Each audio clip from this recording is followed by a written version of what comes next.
Okay, great. Thank you so much.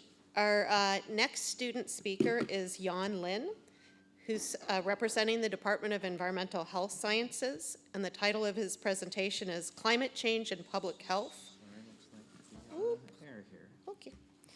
The title of his presentation is Climate Change and Public Health, A Perspective from Air Pollution. Good afternoon, and thank you for the introduction. My topic today is the impact of climate change on public health.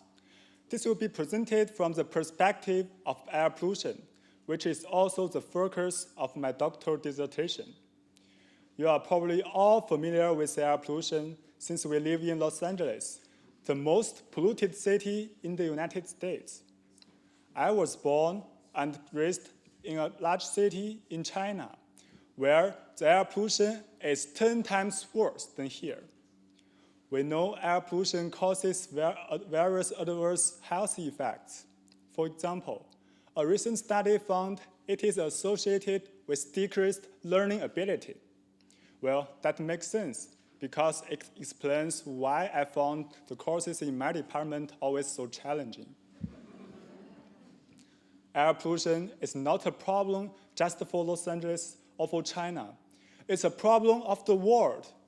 In a study conducted by more than 1,000 researchers from over 100 countries, air pollution is identified as one of the top 5 risk factors for public health, contributing to more than 3 million deaths every year worldwide. The other 4 top risk factors are high blood pressure, smoking, poor diet, and alcohol usage. Among all those risk factors, air pollution is the only one significantly affected by climate change. Climate change have huge impact on both the emission and the elimination of air pollutants.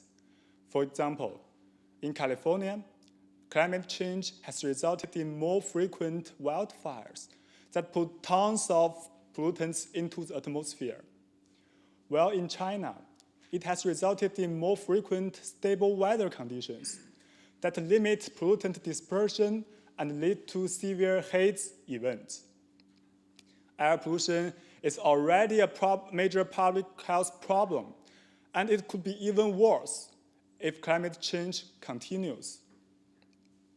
Besides air pollution, climate change has many other public health impacts, such as affecting food securities and infectious disease. The complexity of those problems makes them difficult to mitigate one by one. But if we can work on the root of climate change, the greenhouse gas emission, we can address all its negative impacts together.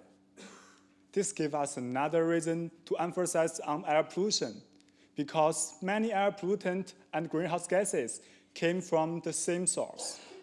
But compared with greenhouse gases, air pollutants generally have greater impact at local and regional scales, so people tend to have a stronger motivation to reduce their emission. Over the past 40 years, we have witnessed great success in controlling air pollution in cities like Los Angeles. Since Clean Air Act was implemented in 1970, the air pollutant emission has been reduced by 70%. In 2007, the United States ruled that greenhouse gases are air pollutants under the Clean Air Act. We have enough reason to believe that the successful battle against air pollution will eventually help us conquer the climate change. The year 2050 is absolutely a milestone for climate change, since we'll finally reach the Paris Agreement to reduce the emission of greenhouse gases globally. Now it's time to take actions.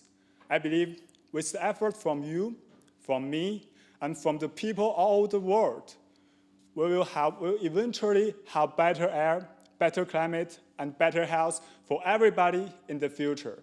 Thank you.